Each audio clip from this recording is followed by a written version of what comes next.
Melanie, let's start with you. The United Way announced a big deal this week. Let's talk about it. Oh, thank you so much. Yes, we announced $10 million toward affordable housing. We have experienced, as all of us have, an increase in housing costs, and we're really concerned, particularly about people who are at the lower end of the income level and their ability to find homes and stay in their homes. And so you're focusing on some neighborhoods that are being affected by redevelopment, in some cases being possibly influenced by gentrification. So talk about the areas of funding that you're going to assign this $10 million to. Thank you. The $10 million is broken down into $4 million for preservation, and that is specific to communities along the Emerald Trail, and starting with East Jacksonville and historic Riverside. And remind us what the Emerald Trail is and why that is a focus point. Yeah, thank you. The Emerald Trail is an effort to connect parks in our community and development of those parks. And what we know from talking with Clyde Evans, who's the executive director of the Atlanta Beltline, is that when development like that occurs in a community, it increases the cost of housing in those communities. So there's a lot of economic activity that happens, which is a good thing. We want to make sure that the families who are living in those communities, who've been there in many cases for generations, have the ability to stay. So that's $4 million. You're going to be trying to help 12,000 local residents in that area retain their homes. Where's the rest of the money going to be going? $5 million to infill development, and that could be multifamily housing or single-family homes. And it's to help developers build out the capital stack that they need to make a project work financially. And then $1 million to increase the capacity of our nonprofit developers in our community. So I want to talk in a minute about the issue of heirs property and explain what that is. But Will, you've been covering issues, including the pressures of gentrification on established communities in Jacksonville. What are you hearing from those communities in your reporting? People who live in neighborhoods like North Riverside, out east, even La Villa, they want to stay in their homes. They want to find ways to stay in their homes. But one of the issues is sometimes their homes are so old that the upkeep is expensive, and that upkeep is a little bit more than what their finances are able to cover, especially with inflation the way it is. And so, it's, do I want to improve my roof, or do I want to make sure that my JEA bill is paid? And so people prioritize, obviously, their JEA bill. So that is one of the pressures that people see is they want to be able to live in their homes and maintain their homes, but because those homes are considerably older than newer construction, there are some costs to maintain those homes that they may or may not have the liquid ability to finance. And so I know there's a really good object example of that kind of pressure happening in St. Augustine, where you have a historic Black community of Lincolnville, which is just south of the downtown area, which was fairly impoverished in the 90s, blighted in a lot of ways, but now is just a thriving sort of bed and breakfast community. It's forced out a lot of the people that called it home for generations. Yes, and I've worked in St. Augustine for years and would run into people who lamented that the community that they grew up in is not the community that they grew up in now. And so, one of the things that I've noticed when speaking with people from North Riverside, the North Riverside CDC over the months, or just listening to their perspective, is they really want to stay in their homes, and they want to be able to maintain that feel that they had. They're not saying we don't want any new people to come in. They're not saying that at all. They're saying we just want the folks who are coming into our neighborhoods to to understand the culture and the history of this neighborhood and come to be a part of it instead of coming to change it. So, Melanie, we're hearing a lot more these days about something called heirs property. That's HEIRS. Explain to us what heirs property is. It's very simply someone owns a home, they die, they bequeath it to a relative, but they don't have a will or some other legal document doing that. And as a result, the family member or friend or whomever who receives the home thinks that they own it legally, only to find out that they don't. And typically when they find out, it's under unusual and unhappy circumstances, like they've had some sort of tragedy, natural disaster, and they're trying to get FEMA support, but they cannot prove legal ownership of the home and therefore don't qualify for FEMA support. Or they're trying to do something really good, either for the home or for themselves, and get a mortgage on the home, but they don't qualify because they don't have legal ownership. And how big of a problem is that here in It's Jacksonville? huge. 12,000 homes. What does that mean for people in terms of generational wealth or the accrual of such? So first, let me say our partner in this work is LISC Jacksonville, and they partner with Three Rivers Legal Services, which is a nonprofit legal organization. So you mentioned generational wealth. In the United States for many years, we have typically grown wealth for most families through home ownership. And when you don't have legal ownership of the home, then that thwarts that process. And it's so widespread. Some families are able to address it quickly when they identify it. For other families, there are so many potential heirs that it's very difficult for them to address. So we really encourage people to get a will. And the money that you're going to be able to offer, is that for legal services? For primarily? both. For legal services, we're also trying to spread the word and make prevention more accessible for folks so that they can affordably get a will, so that when they do die, there's no question about the legal ownership of their home. So, Will, you said that, there's enthusiasm for neighborhood revitalization. The Emerald Trail, in many ways, is a promise of the city's effort to become a more livable community, a more resilient community, but it impacts marginalized communities. I know you've been speaking to people in the community. Let's start here with a little sound from someone you talked to. Set it up for me. Was this... This was earlier this spring. This was after a North Riverside CDC meeting where Melanie spoke for a good while to people to assuage their fears that they might have, that they might lose their homes or this is some kind of trick. And she was really able to break it down and explain, no, we are here to help. And so the woman I spoke with, her name is Phyllis Brown. I joked that if I can't spell her last name properly, I should get out this business. And she has lived in North Riverside for 60 years. All right, let's hear what she had to say. Why would I sell my house? It's like, this is where I grew up. This is where I live. I don't want to move. I have no intentions of moving. And the way housing prices are now, I'm not going to be able to afford anything else. I got it good considering. So needs a little repairs, I'll do those. And I like the people, because most people in my neighborhood have been there since they were kids. We grew up together. So, Melanie, some of the targeted neighborhoods are communities. They They're are. intact and, long-standing communities. In fact, I met Tony yesterday, who very much like Phyllis said, thank you for the resources to repair my home. Not only did you help me stay in my home, but you're helping all of my neighbors stay in their homes, and you're stabilizing our neighborhood. And so, Will, in your reporting, are people finding a way to put this money to use? Are they able to connect to the resources in a way that is efficient and really useful to them? Yes, and one of the ways that they're able to do that is by going through their local community development corporation, because the folks who are leaders of these community development corporations, like out on the east side, it's Suzanne Pickett. She's from out east. I think she lives nearby out east. I can't remember specifically where she lives, but she's very much involved in the community. So when she says, hey, this is something that is beneficial, people will listen to her probably more than they'll listen to a lot of other different people. And so by going through the CDCs, that information is flowing from the CDCs to residents, and residents can get information on how to improve their homes through community development corporations. The same thing with North Riverside. Their president, Miss Shirley Thomas, I think is her last name. She's lived in North Riverside for a few decades. I promised her I'd never say how many. But Good man. I'm from the South. So she's lived in North Riverside for a few decades. So she has that ability to she has that trust in the community that when she says this is good for the community, people believe her.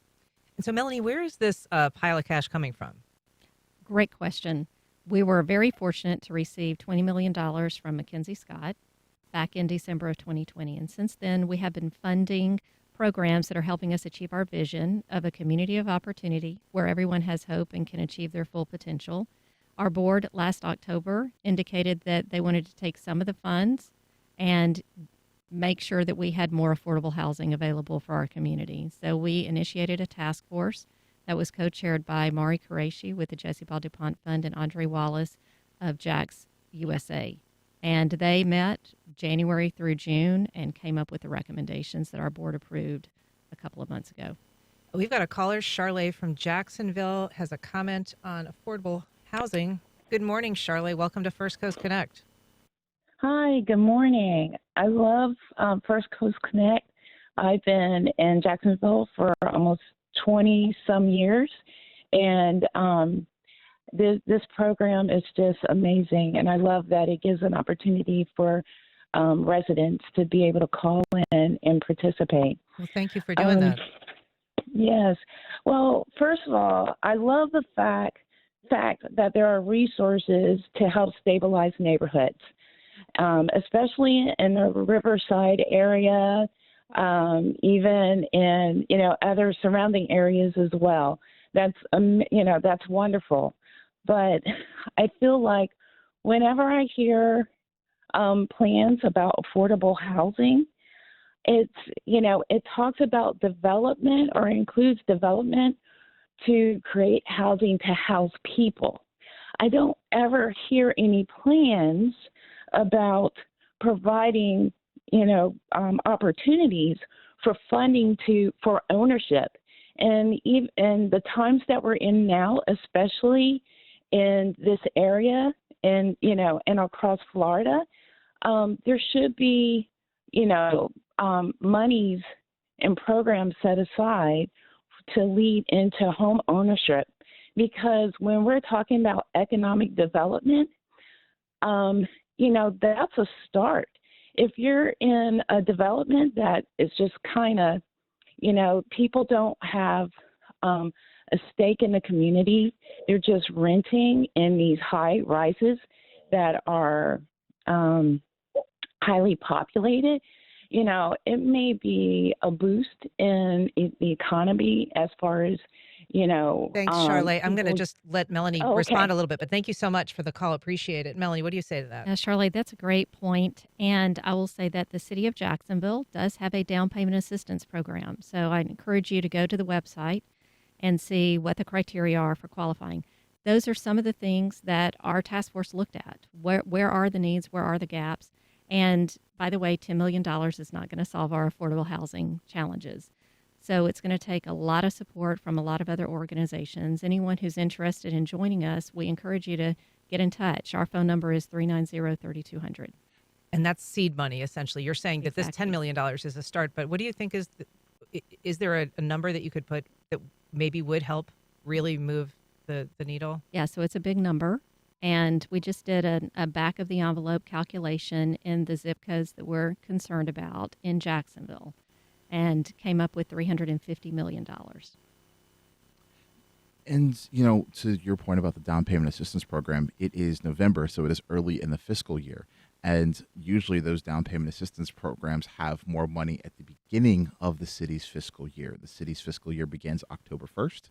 And so, this might be the time to really look into those programs because it's earlier in the fiscal year when the city, because my understanding is it's first come, first serve with some of the down payment assistance. And to the caller's point, there's an initiative, LISC Jacksonville led it, Project Boots, that is getting people, home ownership training, and they provide them some training. I want to say I don't know if they provide funding, but they do. For people to live on the east side. They're starting on the east side, and if it's successful, I think they have aspirations of expanding to other areas, but it's a way to get mixed income housing in predominantly Black neighborhoods that has surrounded downtown so places like the east side and North Riverside can kind of resist some of the gentrification that took place in Brooklyn. And the Emerald Trail ties into this. These are all neighborhoods that are kind of adjacent to, or the Emerald Trail is connected through these neighborhoods. So I can't remember every specific neighborhood, but the neighborhoods of North Riverside, like Lackawanna and Mixontown, the Emerald Trail goes through there. The Emerald Trail touches the east side. It touches the Phoenix neighborhood, which is a little bit north of the east side. There are other neighborhoods that it touches, La Villa as well. want to say, yes, it definitely touches Durkeeville. I drive by that part every single day. So Yeah, I think even in that Phoenix Arts District, they're kind of going to find a way to connect themselves to the trail, yes. to take advantage of that, that environment and that mobility that people are going to have for walking and biking and such. Right. But there are a lot of neighborhoods that are really starting to experience a lot of change, and Phoenix is one of them. But I think sometimes called the Rail Yard District, but kind of in that Mixon Town area, there all these new breweries and kind of like hip places, and it's interesting, like the whole idea of the rail yard district is kind of an example of gentrification in a way, because longtime North Riverside residents are like, wait a minute now, this is not what we call this place. So the rail yard district was created by businesses, but it was created by businesses without the consult of the community. And community leaders they scoff at the idea of it being called the rail yard district, when for years and years it was either Mixon Town or Lackawanna, or I think Hollybrook, not the rail yard district. So that's a little bit of a point of contention. yeah, I would think it would be disorienting if people just kind of rename your neighborhood. How does that happen, Melanie? Well, I think it certainly wasn't ill-intended. And so it was businesses coming together to see how they could spur some economic development in their community. And, just saw the rail yard as an opportunity for them to create an identity. We've got a call, Daryl from St. Augustine. Good morning, Daryl. Welcome to First Coast Connect. Hey, good morning. Thank you. I'm trying to figure out, and maybe you journalists can do an investigation and figure out what happened, what changed. I ran all over Northeast Florida by foot, by bicycle, by motorcycle, the same in the Northwestern United States. I never once, as a child in the 60s, 70s, and early 80s, saw a homeless person. We rumored they were living under the bridge, but I never found one. I never saw one. Something has changed in the way we finance it, the way we build it, greed. I don't know what it is, but something's changed. Just do whatever we did in 1970, and you'll fix the homeless problem. All right, Daryl, thanks for the call. Melanie, what do you say to that? So there's a couple of factors that have happened. One of them is how we fund mental health services in our country. So that was a huge impact back in the 60s and the 70s that resulted in a lot of people losing their homes as well as their treatment. And then, of course, increasing unaffordability. So housing prices go up, and that makes it unaffordable for people. We're actually going to be talking about, the impacts of those mental health changes in that era in a discussion Monday with your buddy, Sam Garrison. So that'll be an interesting conversation, but obviously that is part of a very complicated set of circumstances, Will. And I remember back in January when the United Way announced this initiative to the Affordable Housing Task Force. I think it was Andra Wallace who mentioned how much housing prices have skyrocketed just since the onset of the pandemic right here in Northeast Florida. And that was one of the reasons why the task force was created in the first place, because I don't want to say the wrong number on air, but housing prices increased substantially. I think at least 25% between the onset of the pandemic in March 2020 and when Andra Wallace was speaking in January of 2023, and that makes a big impact on people who are living check to check trying to afford a home. Yeah, so Will, it's more than that actually. What we've got the Alice report that is produced every year. 40% of Northeast Floridians are either living as Alice or in poverty, which means they just can't afford to live. And 40%. 40%. So in 2021, when the data was gathered, housing prices at that time were approximately half of what they are today. Lots to continue to dig into here. Will Brown, reporter for Jacksonville Today, thank you for your great reporting on this topic. And Melanie Patz, President and CEO of United Way of Northeast Florida, thank you so much for being here and talking about this. Thank you. Thank you.